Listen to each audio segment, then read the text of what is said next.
बाबा जी प्रणाम।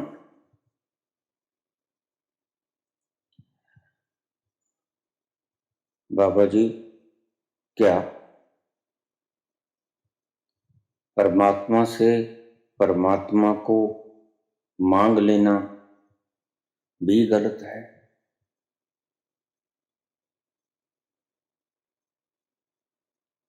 परमात्मा से परमात्मा को मांग लेना भी क्या गलत है?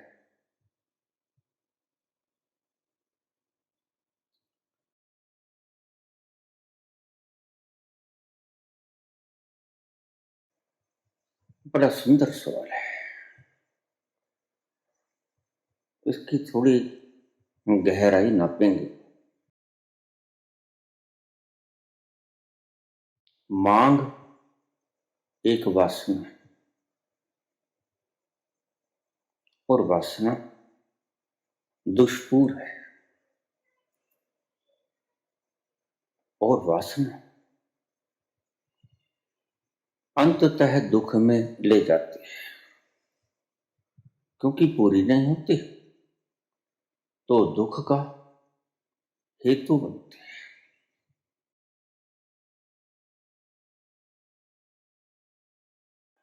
क्या परमात्मा को परमात्मा से मांग लेना भी गलत है?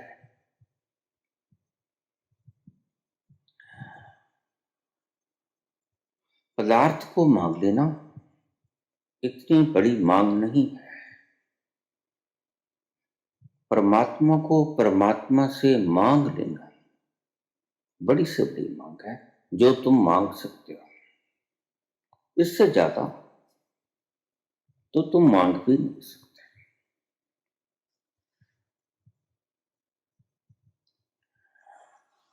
परमात्मा परम खुशी को कहते हैं। पदार्थों में तुम खुशी ढूंढते हो और फिर परमात्मा में तुम परम खुशी ढूंढते हो। बड़ी से बड़ी मांग है परमात्मा को मांग लेना। और मांग के भीतर लोभ छिपा होता है। लोभ के बिना मांग नहीं होती। मांग एक वासना है। वासना दुष्पूर है और वासना अंततः दुख में ले जाती है, क्योंकि दुष्पूर है, पूरी नहीं होती।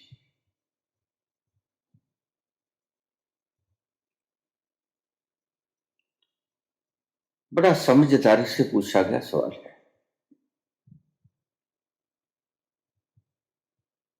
और अक्सर दुनिया वाले तुम सोए हुए को जगा दोगे, कोई काम धाम में व्यस्त है उसे भी डिस्टर्ब कर दोगे, लेकिन आप माला फेरते हुए व्यक्ति को डिस्टर्ब नहीं कर। कारण तुम परमात्मा को मांग रहे हो और परमात्मा को मांगना हम शुभ कृत्य समझते हैं, जबकि ऐसा है नहीं। मांग इतनी बड़ी कर दी गई कि उसके बाद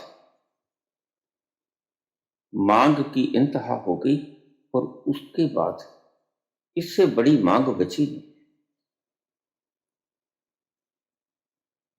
परमात्मा से परमात्मा को मांग लेना परम लोभी व्यक्ति ही ऐसा कर सकता है। छोटा लोभी पदार्थ मांगेगा और बड़ा लोभी पदार्थों के स्वामी को मांग लेगा। तुम ही आ जाओ और तुम परमात्मा से परमात्मा को मांग कर छाती चौड़ी कर लेते हो कि हमने तो बड़ी शुद्ध मांग मांगी है, ये भी कोई मांग है?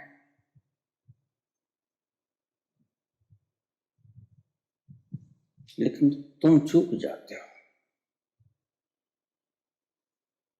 क्योंकि परमात्मा सबसे बड़ी वासना है। परमात्मा को मांग लेने से बड़ी वासना कोई है नहीं। पदार्थ को मांगना छोटी वासना है, परमात्मा को मांग लेना बड़ी से बड़ी वासना है। इससे ज्यादा तुम्हारे पास मांगने को कुछ बचता नहीं।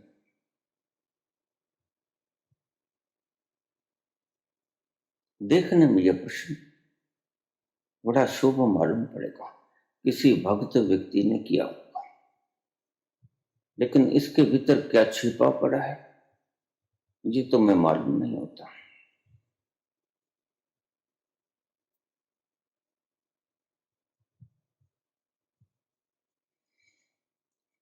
एक राजा, उसका नित्य प्रतिदिन का ये काम था कि सुबह सुबह जो पहला व्यक्ति उसके पास आता,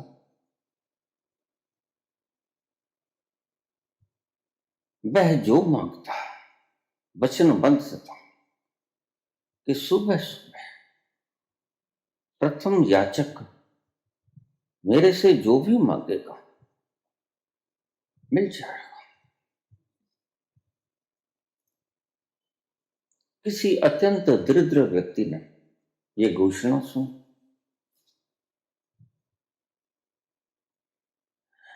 अच्छा, ऐसा राजा है? हम तो यहां वहां से मांग तांग कर 2 जून की भोजन जुटा पाते हैं। अगर ऐसा राजा है तो फिर सुबह सुबह जाकर सबसे पहले उससे मांग लेंगे। और सुबह कौन जाने, मेरे से भी दरिद्र लोग हो सकते हैं, तो रात को ही जाके बैठ जाऊं। लोभ 100 रास्ते ढूंढता है।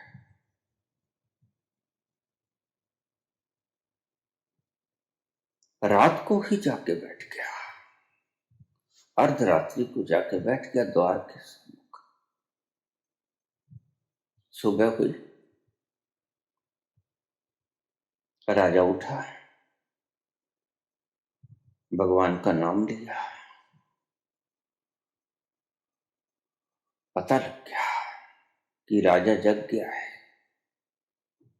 सारे प्रहरी, सारे मंत्री सावधान हो गए। उठा, स्नान ध्यान किया और आकर तख्त पर बैठ गया। बस तख्त पर बैठते सार सबसे पहले जो व्यक्ति मांगने आएगा उसे दे दिया जाता।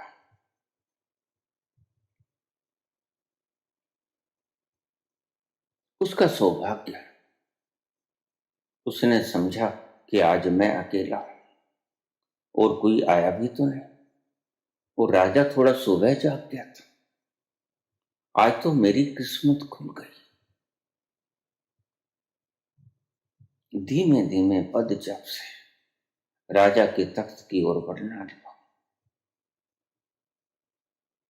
किसी प्रहरी ने उसे रोका नहीं। सुबह सुबह उन्हें आदेश था कि जो भी व्यक्ति आए उसे रोका न जाए।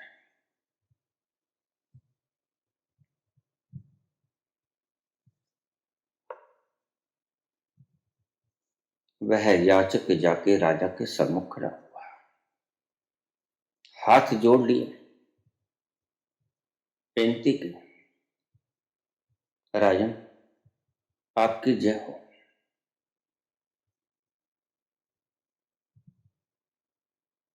खुश रहो प्रिय, कहो क्या मांगने आए हो। दरिद्र ने कहा, राजन अब क्या मांगने आए हो, इससे भीतर कुतूहल पैदा हो गया। अब मांगने ही आया हूं, और जो मांगूंगा वो मिलेगा, तो फिर ठीक से सोच तो लूं कि मांगना क्या है। मन के भीतर खलल पैदा होगा।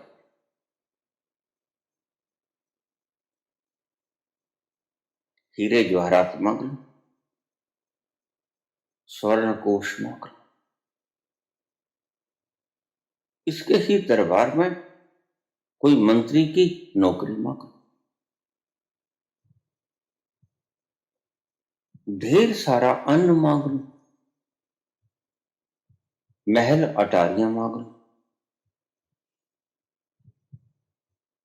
मन इधर उधर की बातें सोचने लगा, बड़े बड़े जाल बुनने लगा, जैसे स्वभावतः प्रत्येक मनुष्य बुनता है।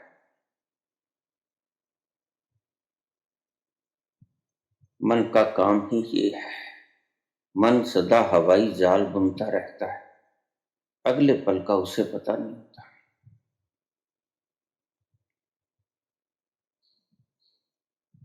सोचा,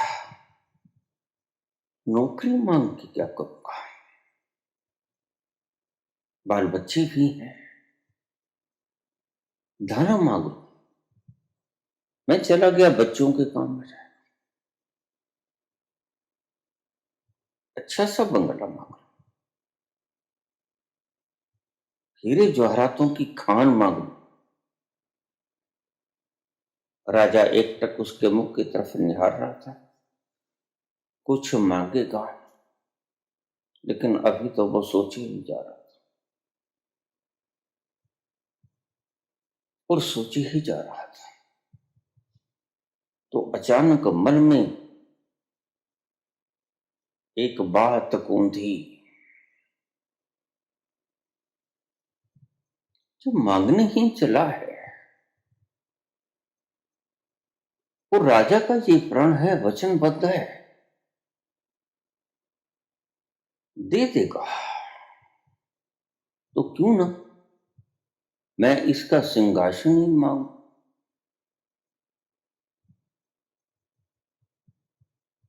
मैं राजा से कहूं कि तू चल, ये मेरा कमंडल अपने हाथ में ले ले और चल, बस आज से मैं राजा, तुम कमंडल उठा लो और ये गद्दी खाली करो। तो उसने कहा, कहीं ऐसा ना हो कि राजा मेरी इस बात के ऊपर गुस्सा खा जाए, मुझे दंडित कर दे। तो उसने पूछा, राजन वचन देते हो? तो राजा वचन गलत कैसे देगा? राजा मुस्कुराया, जो उसके मन के भीतर चल रहा था, राजा भाप गया था। राजा ने कहा, हे भिक्षु, मैं तुम्हें वचन देता हूं, तुम निर्भय होके अपनी मांग कह सकते हो, और मुद्दतों से जो भी याचक यहां आया मुराद पूरी करके ही वापस गया। तुम सोच कैसे सकते हो, तुम प्रथम व्यक्ति हो जो ऐसी बातें कर रहे हैं। जो मांगोगे, मैं वचनबद्ध पहले से ही हूं, अन्यथा वचन देने का कोई सवाल ही नहीं। तुम मांगो। अब इससे ज्यादा तो मांग भी क्या सकता था, अब तो कुछ मांगने को शेष ज्यादा था भी नहीं। भिक्षुक ने कहा, राजा थोड़ा घबराता हूं, लेकिन ये अच्छा नहीं होगा, ये सिंहासन मुझे सौंप दो और तुम ये कमंडल पकड़ लो, तुम बाबा बन जाओ। ये नहीं हो सकेगा। तो राजा खिलखिला के हंसा, मुस्कुराया, हंसा, हाथ ऊपर उठाए, या अल्लाह, जिसकी इंतजार थी आज वो आ ही गया। या खुदा तू रहमो रहीम है, कर्मो करीम है, तेरी सौगातों का कोई अंत नहीं। हे परवरदिगार, मुद्दतों से इंतजार करता था, आज तूने भेज ही दिया।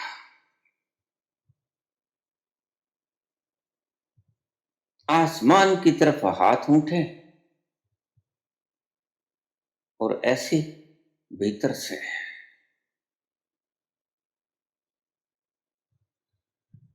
भावना उठी, तो बड़ा दयालु है, आखिर आ ही गया, जिसका इंतजार वर्षों से मैं कर रहा था। अब थोड़ा याचक भी चूका। वो जो दृश्य देख रहा था उसके ऊपर विश्वास ही नहीं हो रहा था। समझा था राजा दंडित करेगा, राजा कारागृह में पटक देगा, लेकिन ऐसा कुछ भी तो नहीं हुआ।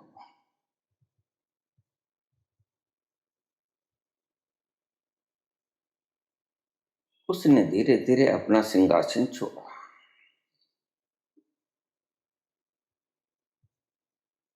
और उस भिक्षु के चरण स्पर्श किए, जो का राजा चरण स्पर्श किए। हे राजन, मैं तुम्हारे चरण स्पर्श इसलिए करता हूं कि तुम्हारे से बड़ा दयालु और कोई है ही नहीं। तुम बड़े कृपालु हो, तुम्हारी दयालुता का कोई अंत नहीं। ईश्वर ने अपना पैरोकार बना के तुम्हें भेजा है। मैं परमात्मा को इसीलिए धन्यवाद दे रहा हूं। या अल्लाह, लाख लाख शुक्रगुजार है। चरण स्पर्श किए क्योंकि अब से तुम राजा हुए, मैं वचनबद्ध हूं, और संभालो अपना सिंहासन।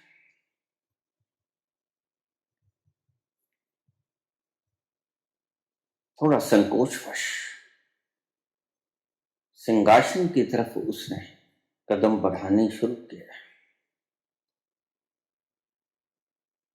और कदम बढ़ाते बढ़ाते सिंहासन के ऊपर जाके बैठ गया।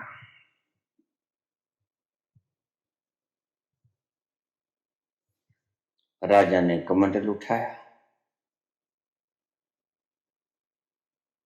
और जल्दी से अपने मुख्य द्वार को लांघ गया, खो गया। कोई अता पता नहीं, कहां गया पता नहीं।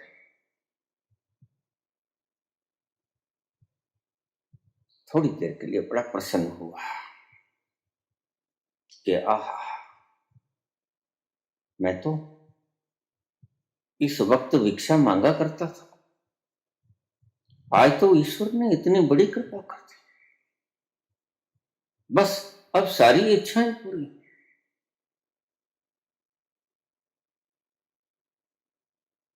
ये एक व्यक्ति की कहानी नहीं है,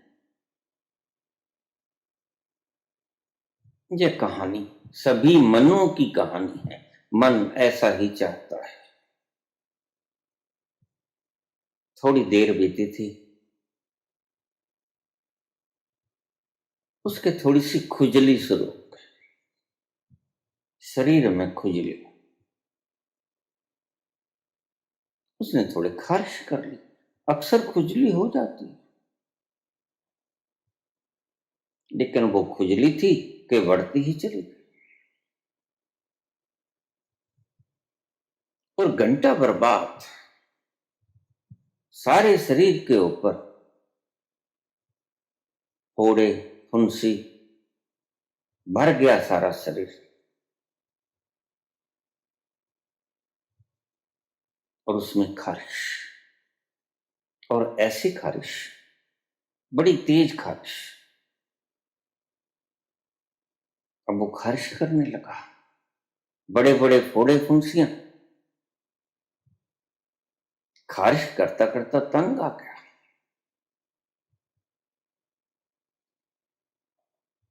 जितना खारिश करे, जितना खुजलाए, भीतर से खून निकले, मवाद निकले, दुर्गंध आने लगी।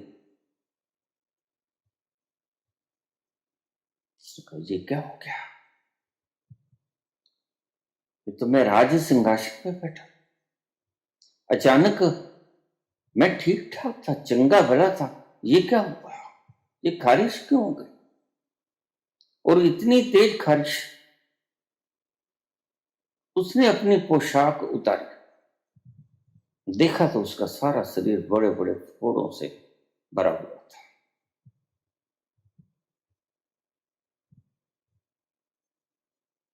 बड़ा हैरान हुआ।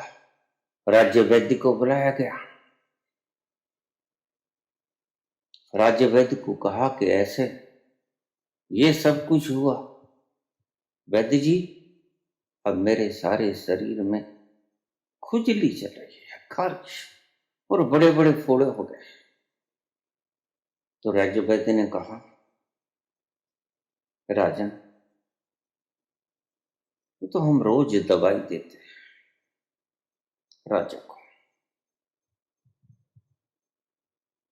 इस सिंहासन को अभिशाप समझ लो, वरदान समझ लो, कि जो इस सिंहासन पे बैठेगा वो कोढ़ी हो जाएगा। इससे पहले राजा का भी यही हाल था, और वह तुम जैसे व्यक्ति के इंतजार में बरसों तक बैठा रहा, कोई ना आया।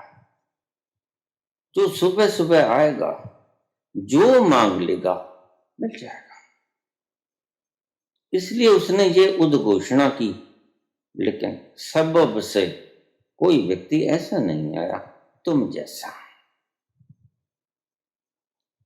आज तुम प्रथम व्यक्ति आया हो, और तुमने राजा की मुराद पूरी कर दी। ये राजा चाहता था। राजा हर वक्त उसके शरीर से खुजली होती रहती थी। इसको वरदान है या अभिशाप है? जो इस तख्त ताज पे बैठेगा वो कोढ़ी हो जाएगा।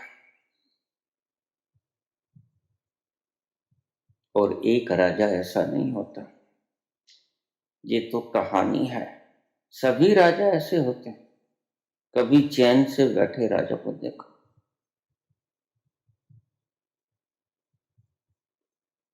खारिश बहुत भीतरी होती है। राज वैद्य ने दवाई दी।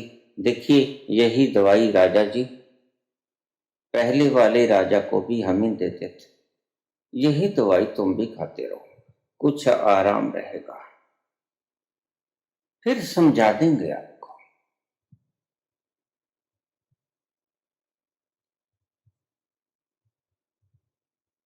रात्रि को सोते वक्त कौन सी दवाई लेनी है, सुबह उठ के कौन सी दवाई की मालिश करनी है स्नान करने से बाद, और पहले सभी बता देंगे।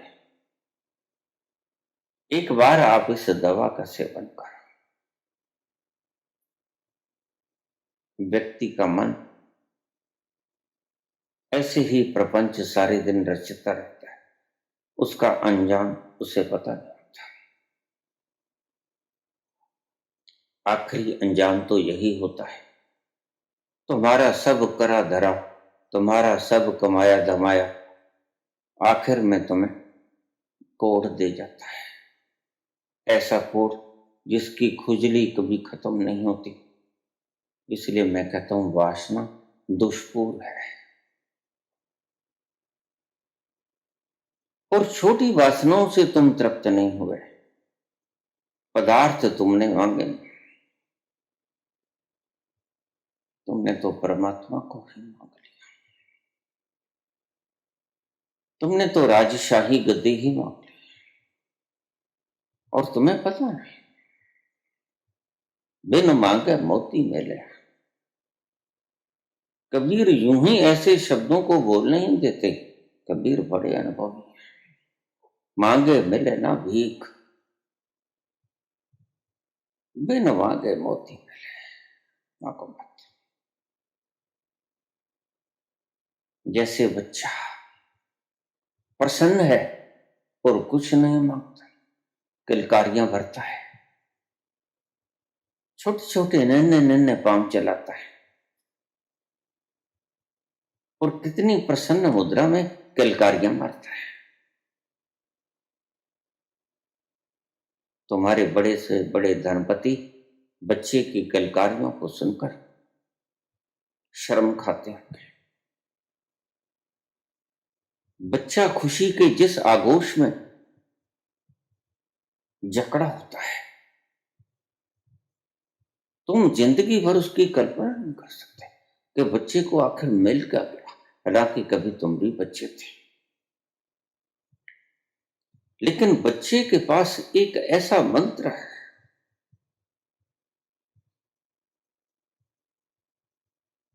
न मांगने का मंत्र।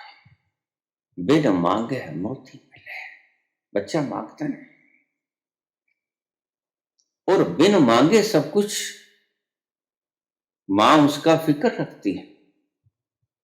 बच्चा थोड़ा सा हिचकी भरता है और मां फौरन दौड़ के आती है। बच्चा भूखा होगा, मां जानती है और बच्चे को दूध पिलाती है। इसका पेट भर जाए, बाकी काम धाम बाद में कर। जिसने उस विराट के ऊपर छोड़ दिया, उसकी परवाह विराट करता है। जिसने स्वयं के ऊपर छोड़ दिया कि मैं ही करूंगा, उसकी परवाह परमात्मा छोड़ देता है। अब तुमने खुद में अपने जीवन की सारी नैया की पतवार खुद के हाथों में ले ली, तो परमात्मा ने करना क्या है? परमात्मा वहां से विदा हो जाता है। जैसे जैसे बच्चा बड़ा होता है, तुम उसे चालाकियां सिखाते हो, समझदारियां सिखाते हो। समझदारी का मतलब चालाकी। सहस सियाणपा लक होवे तो एक न चले नार। तुम सियाणप सिखाना शुरू कर देते हो बच्चे, और बस तभी से बच्चे का जीवन तुम बर्बाद करना शुरू कर देते हो।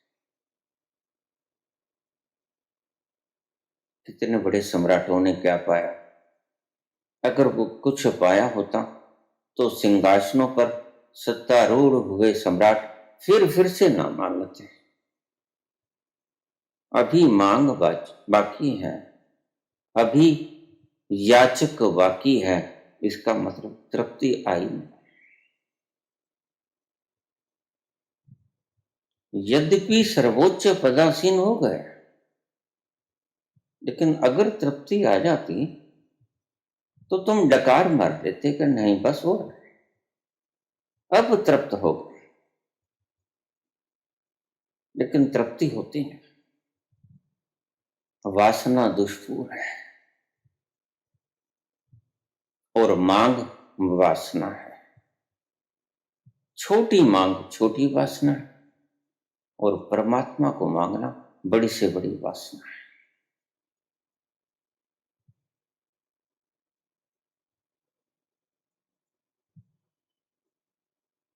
मांग तुम्हें नरक की तरफ ले जाती है, और मांगहीनता तुम्हें स्वर्ग को दर्शन करवा देती है। इसलिए कबीर ने कहा मांगना मत। जब बिना मांगे देने वाला बैठा तो मांगना काहे को? तुमने कभी जिंदा रहने के लिए ऑक्सीजन मांगी थी? तुमने कभी मांगा था कि मेरा हृदय खुद से ही धड़कता रहे?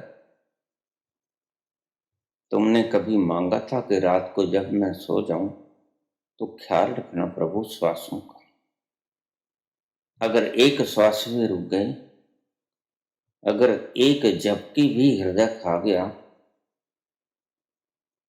तो यहाँ तो अंत हो गया। यहाँ तो सारी दुनिया लुट जाएगी, प्रलय आ जाए। तो थोड़ा ध्यान रखना प्रभु।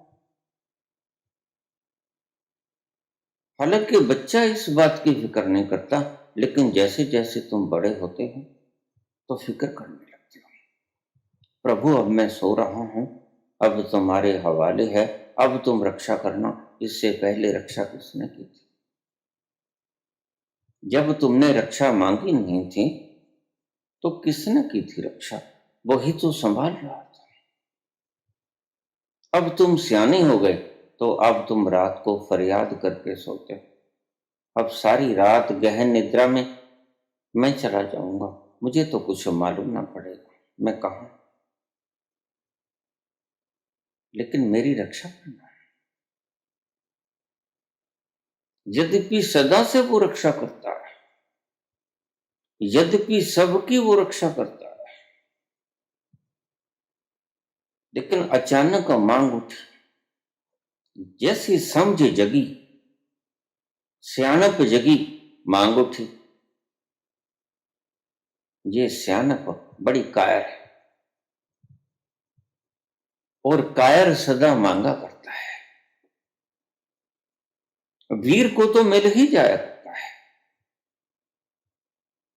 कायर मांगा करता है। बच्चा वीर है, बच्चा मांगता है,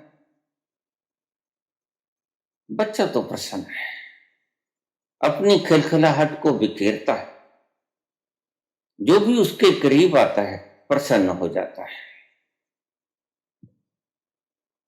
हाथ पांव चलाता है। बच्चा बड़े मजे में है। तुम सिखाते हो उसे होशियारी, तुम सिखाते हो उसे सियानप, और बाबा कहते हैं कि तुम 1000 सियानपे कर लो, सहस सियाणपा लख होवे, एक न चले नाल। तुम्हारे साथ तो एक भी सियानप नहीं चलती, कहां तक सियानप बनोगे?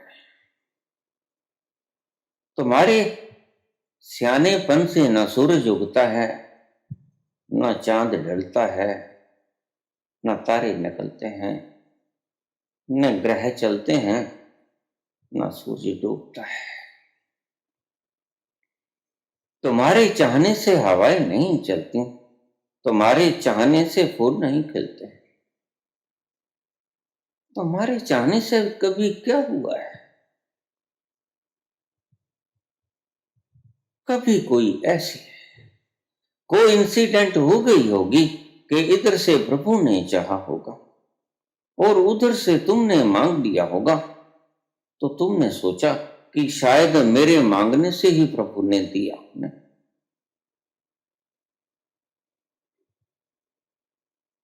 प्रभु घट घट के अंतर की जानत, बड़े बुरे की पीर पहचान। जब तक तुम अपनी नैया की पतवार उसके हाथों में सौंपे रखते हो, तब तक जैसा वो करे भला, मेरी तो यही मर्जी, कर वो ही जो तेरी मर्जी, पर तू कहते हैं।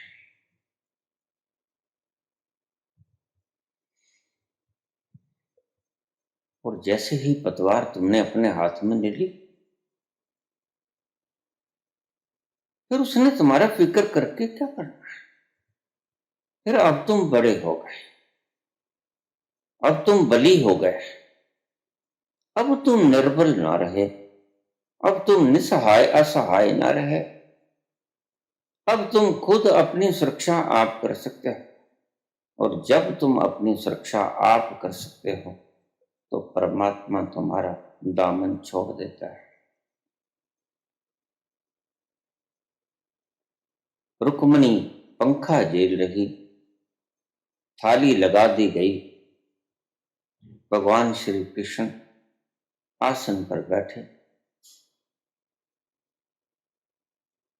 खाना खाने लगे। पहला कोर तोड़ा, मुख में डालने लगे। अचानक से कोर वहीं रख दिया।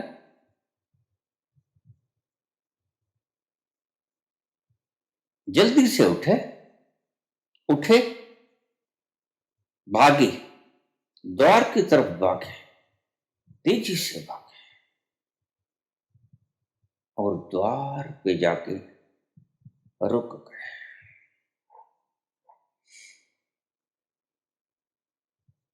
फिर पलटी, धीमे धीमे कदमों से वापस आए, अपने आसन पर बैठे और भोजन प्रारंभ कर दिया। रुक्मिणी ने सोचा, आज ही एक ऐसा दृश्य, प्रथम बार ऐसा हुआ है। भगवान ने इससे पहले तो कभी ऐसा किया नहीं, आज ऐसा क्या हुआ? और भोजन करते वक्त तो कोई ऐसा करता नहीं कभी, आज ही ये कैसा हुआ? प्रभु उठे, कोर छोड़ा, भागे और भागे तो फिर ठटके क्यों? फिर वापस मुड़े क्यों? फिर वापस आकर भोजन करना शुरू क्यों कर दिया? ये सारा माजरा क्या है?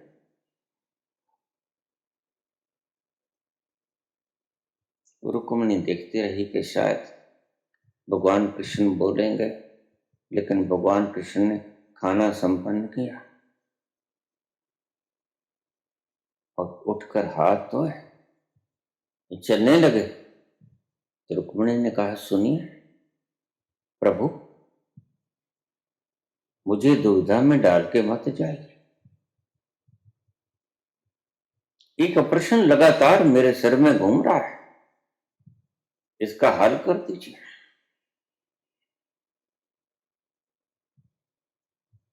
कृष्ण मुस्कुराए, जानते थे रुक्मिणी के हृदय में क्या चल रहा है।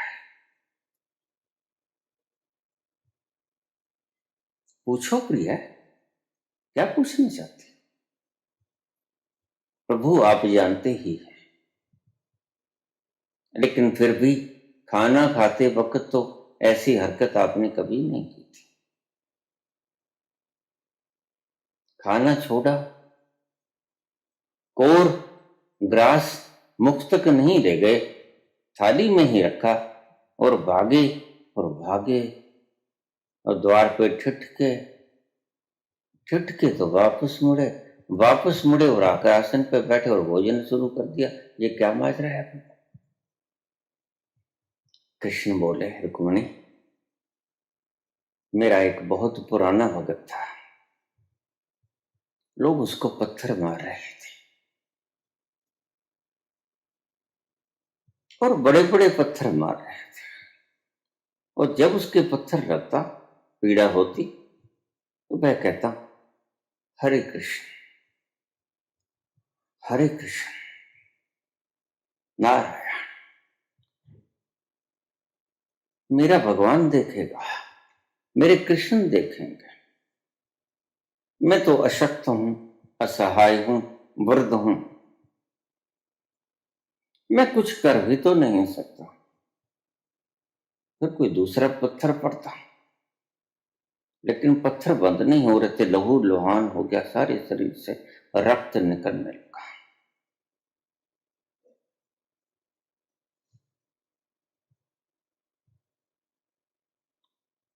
फिर प्रभु, मैं उसकी रक्षा के लिए दौड़ा। अनन्या चिंतन माम ये जना परिवास्त है, जो अनन्य भाव से मेरा स्मरण करता है, मुझे बचता है।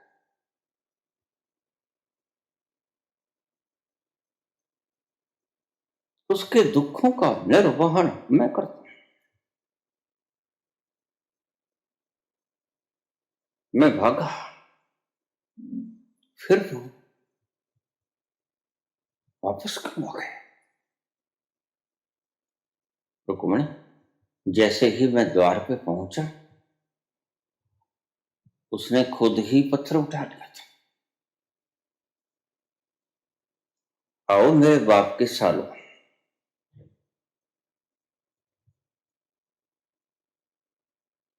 वो मुरली वाला तो जब आएगा मैं ही निपट लेता हूं।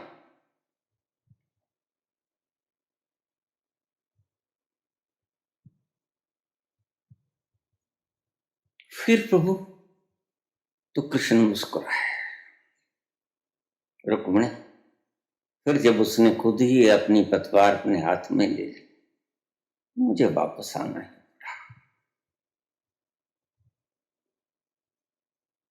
जो अपने जीवन की पतवार नैया की खवैया खुद बन जाता है, उसका खवैया मैं नहीं रहता रूप में।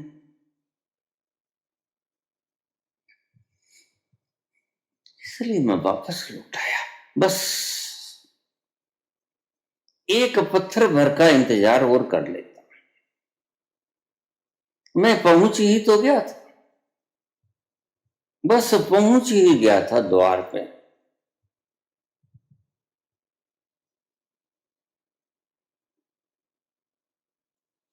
जैसे ही तुम अपने जीवन की नैया उसके चरणों में समर्पित कर देते हो, पहल तुम्हारी तरफ से होगी। वह तुम्हें अपने आगोश में ले ही लेगा। वह तुम्हारे जीवन की नैया, तुम्हारे जीवन की कश्ती की पतवार अपने हाथों में ले लेगा। वह तुम्हें भटकने नहीं देगा, या मझधार के भीतर तुम्हें डूबने नहीं देगा। तुम्हारी नैया को डोलने नहीं देगा, कितने ही तूफान क्यों ना आए, कितनी ही आंधियां क्यों ना चले, कितना ही मौसम का मिजाज क्यों ना बिगड़े, लेकिन वह तुम्हें सुरक्षित योगक्षेमम वहाम्यहम्,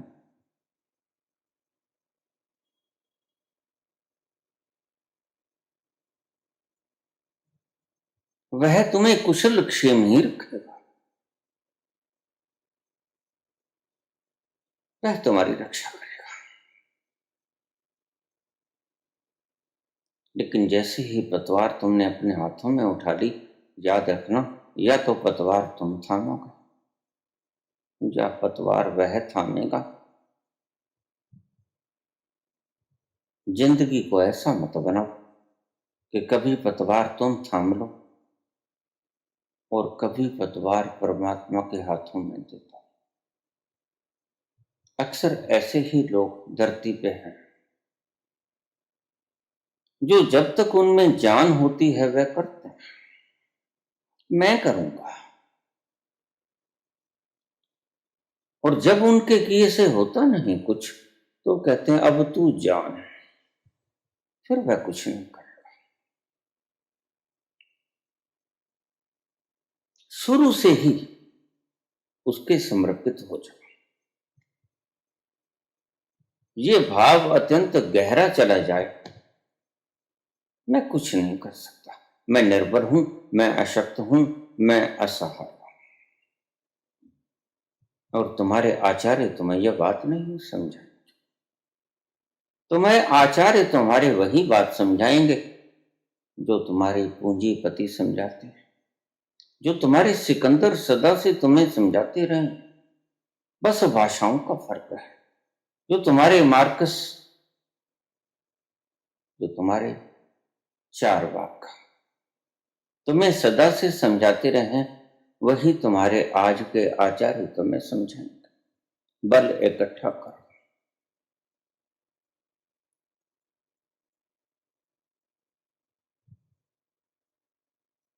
ये तो हमें पता ही था, ये क्या नई बात है, ये क्या प्रवचन हुआ। बल इकट्ठा करो, पहले से ही कर रहे हैं, लेकिन कोई इकट्ठा करने नहीं देता, वह भी आगे से बल ही इकट्ठा कर रहा है। तो फिर मुकाबलेबाजी शुरू होती है, कंपटीशन शुरू होता है, दौड़ शुरू होती है। एक दौड़ता है, दूसरा दौड़ता है, मैराथन की दौड़ शुरू होती है, और तेज और तेज, और पीछे देख के तुम कभी देखते नहीं मुड़ के कि पीछे लंबी कतार, सारी दुनिया दौड़े चले जाए। पता नहीं कहां जाना है, मंजिल कहां है, पहुंचना कहां है, ये तुम्हें मालूम है। बस दौड़ना है। आज सारी दुनिया दौड़ रही है, तुम किसी बहाने से दौड़ो, त्योहारों के बहाने से दौड़ो,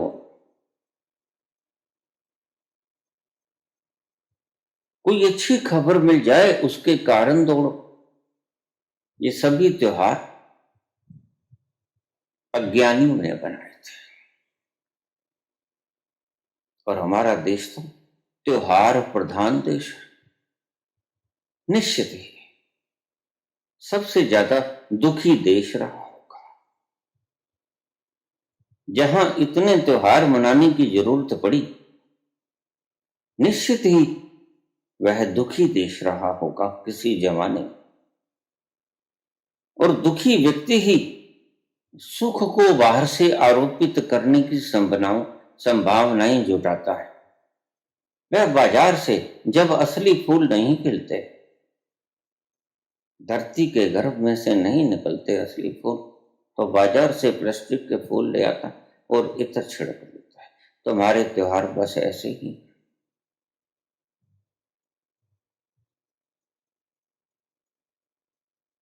तुम सदा मांगते हो,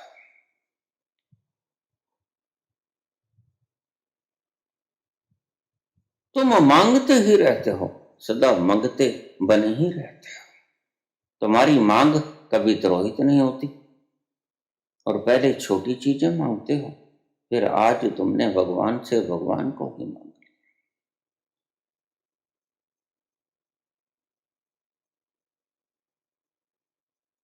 प्रभु पूछ मुझसे मैं क्या चाहता हूं, मैं तुझसे तुझे मांगना चाहता हूं।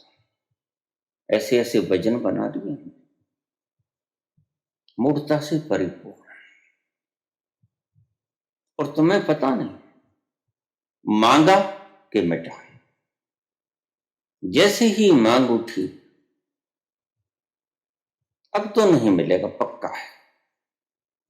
क्योंकि मांग वो गचोल है जो शीतल जल में व्यवधान पैदा करती है, गचल मचल कर देती है, तूफान उठा देती है। और जो नीचे बैठी हुई मिट्टी थी, वो पानी को गंदला कर देती है। मांगो मत, बच्चे की तरह सब मिल जाएगा।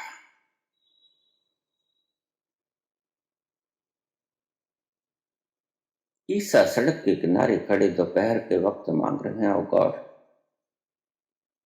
आई am hungry, please provide me food. मैं भूखा हूं परमात्मा, मुझे भोजन दे दे। यह मांग नहीं,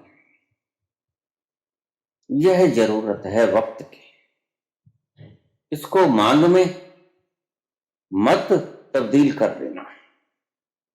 ऐसी मांग तो सदा ही उठती है, बुद्ध की भी उठती है।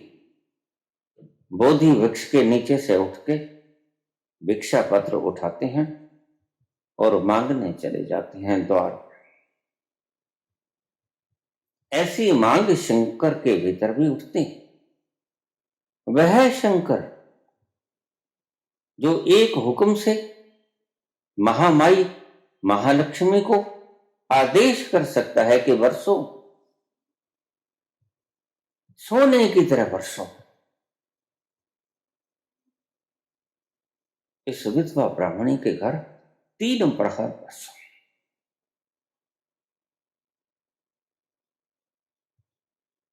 इतना आदेश करने वाला शंकर तुम्हारे द्वार के आगे खड़ा होता है,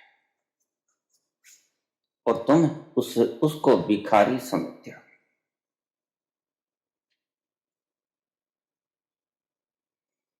अंगम हरे पुलक भूषणमाश्रम भृंगांगनेव मुकुलावरणम तमालम अंगीकृताखिल विभूतिर पांगलीला मांगल्यदास्तु मम मंगल देवताय। और मां लक्ष्मी हाथ बांध कर खड़ी हो जाती है शंकराचार्य के आगे। प्रभु आदेश।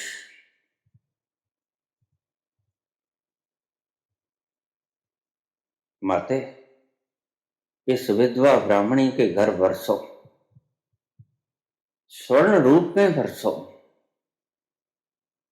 और 3 प्रहर तक बरसो और निरंतर धारा प्रवाह बरसो। इसलिए उसको जो उस वक्त स्रोत्र बोला गया उसको कनक धारा कहते हैं। धारा प्रवाह, सोने का बरसना।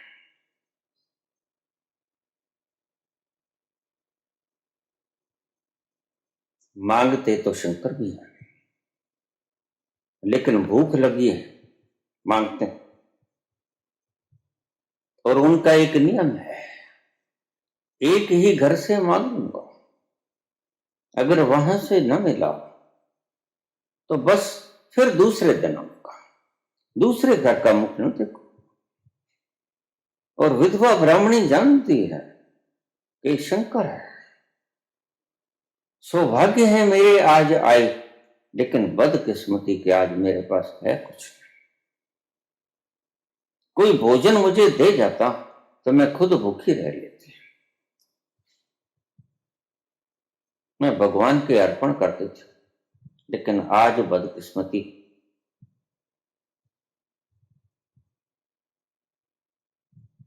भटकती हुई इधर उधर कोने खूंजे फैला रही है और देखती है एक आले के भीतर एक आंवला, छोटा सा आंवला, हरा आंवला पड़ा है। इसका और तो कुछ है नहीं, ये आंवला ही मेरे पास है, अब ये खाया भी नहीं जाएगा, खट्टा बहुत है और इससे पेट भी ना भरेगा, लेकिन करेगा किसी तरह। कांपते हृदय से, कांपते हाथों से शंकर के पास पहुंची, पांव में सिर रख दिया, भिक्षा पात्र में आंवला, कांपने लगी। भगवान, मैं विधवा ब्राह्मणी हूं, मेरे पास आपको देने के लिए भोजन नहीं है, मैं तो स्वयं लाचार हूं प्रभु, अगर मेरे पास भोजन होता तो मैं खुद ना खाती। मुझे पता है आप एक घर से ही मांगते हो, लेकिन मैं ऐसी अभागन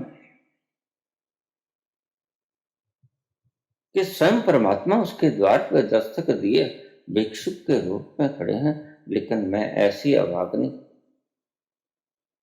कुछ भी तो नहीं है मेरे पास, मुझे क्षमा करता।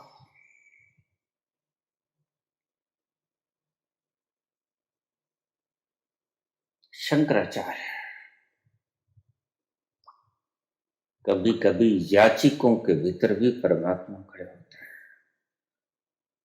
इसलिए हमारे सनातन के भीतर एक परंपरा थी कि संत को दुर्वचन देकर मत चलाना, प्रणाम कर देना कि बाबा मेरे पास तो नहीं,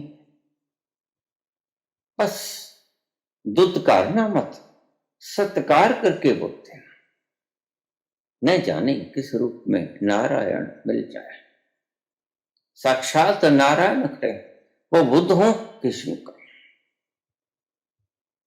कपिल वस्तु को, सिंहासन को लात मार के जो आ गया, नारायण स्वरूप ही आ गया, उसके भीतर का त्याग तुमने देखा नहीं।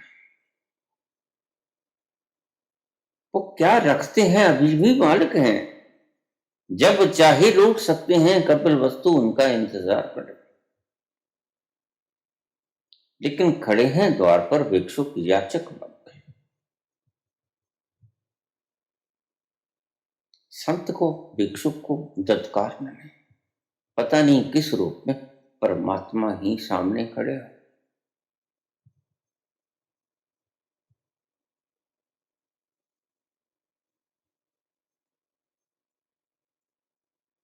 पास से गुजरता हुआ एक व्यक्ति कहने लगा, जीसस, मांगने लगे हो और खुद को उसका प्रिय पुत्र कह रहे हो मांगो, तो दोपहर का खाना क्या मांगो। उसके प्रिय पुत्र हो और वह तुम्हारा पूज्य परमात्मा है। मांगने ही लगे हो तो रोज रोज की ये काहे? एक बारगी में ही सब कुछ मांग लो, फिर से मांगना ना पड़े। क्यों कष्ट देते हो उसको रोज रोज, और खुद भी कष्ट उठाते हो रोज रोज। जीसस ने कहा मांग लो, कितना मांग लो। तो वो कहा खूब मांग लो, कितना मांग लो, 150 वर्षों का मांग लो, मांग लेता है।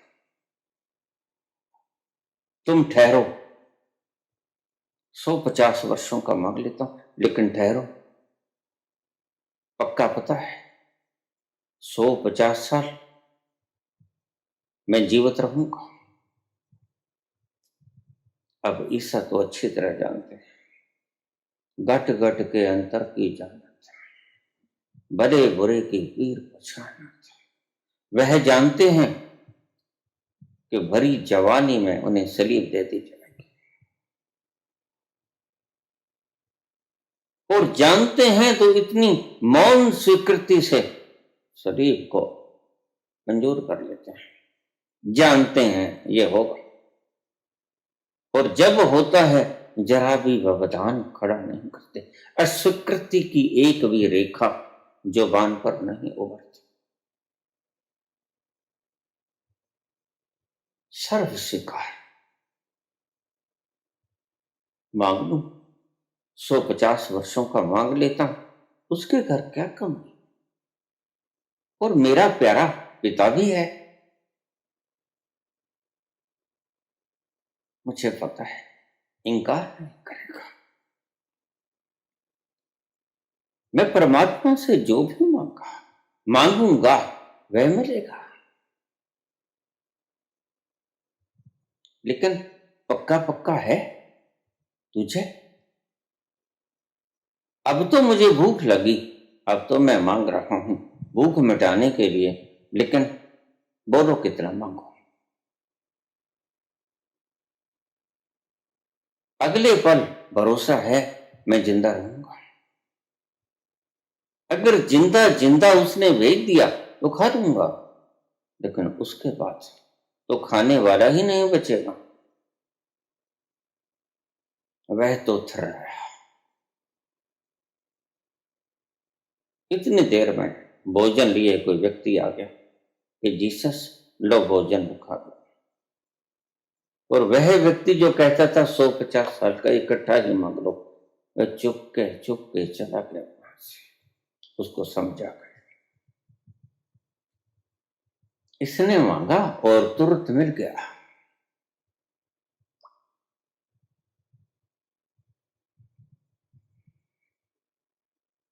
मांग लोभ के कारण नहीं होनी चाहिए। मांग जरूरत के कारण उठे तो शुभ, मांग लोभ के कारण उठे तो अशुभ। और तुमने तो परम लोभ दिखा दिया, तुमने तो परमात्मा को परमात्मा से ही मांग लिया। इतना लोभ, ऐसी भी क्या जल्दी है? बड़ा शॉर्टकट ढूंढते हैं, बस जल्दी से उसे ही ले लूं। लेकिन तुम्हें पता नहीं, फिर वह जो कोढ़ की खारिश, उसे बर्दाश्त करने का वह मादा तुम में नहीं होता। मिल तो जाएगा, करोगे क्या? ये आज तुम्हारे धनपति तुम्हें पता नहीं निरंतर खुजला रहे हैं, लेकिन तुम्हें पता नहीं चलता। ये खारिश ही तो है, ना रात को चैन से सो पाते हैं, न दिन को चैन से आराम ले पाते हैं। धन इकट्ठा कर रहे हैं, तख्तो ताज इन्हें मिल जाए बैठ जाएंगे, पर सब तख्तो ताज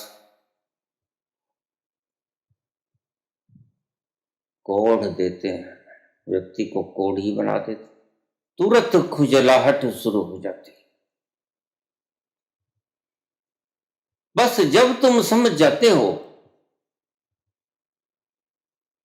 तो फिर न छोड़ते बनता है न अपनाते बनता है।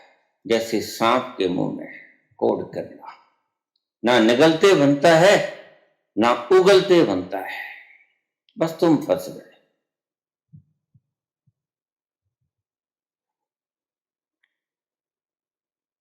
मांगो मत, इस सूत्र को हृदयस्थ कर लेना। मांगा तो कोढ़ मिलेगा, भीख भी नहीं मिलेगी मांगे से, बिन मांगे मोती मिले। नहीं मांगोगे तो फिर वो मालिक बैठा है रचनाहार, तुम्हारे कहने से उसने सृजन भी नहीं किया और तुम्हारे कहने से वो नष्ट भी नहीं करेगा। ना तुम्हारे कहने से हवाएं चलती हैं, ना गुल खिलते हैं, ना सूरज ढलता है, ना चंद्रमा निकलता है। तुम्हारे चाहने से कुछ भी तो नहीं होता। हाँ, तुम भ्रम अवश्य पार लेते हो, मैंने ऐसा चाहा था, फरियादें अवश्य कर लेते हो, लेकिन अक्सर वो भरे आसमान में गायब हो जाते हैं। कब किसकी प्रार्थना स्वीकृत हुई? कोई इंसिडेंट हो सकता है, उधर से उसने फेंका हो, इधर से आपने मांगा हो। बस यही कहानी है सब जन की।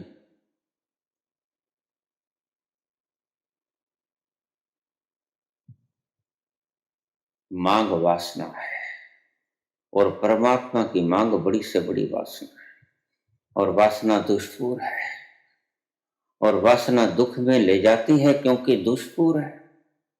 वासना पूरी नहीं होती तो पूरी न होने से तुम दुखी होते। वासना दुख का सबब बनती है और मांग वासना है, और परमात्मा की मांग बड़ी से बड़ी वासना है। धन्यवाद।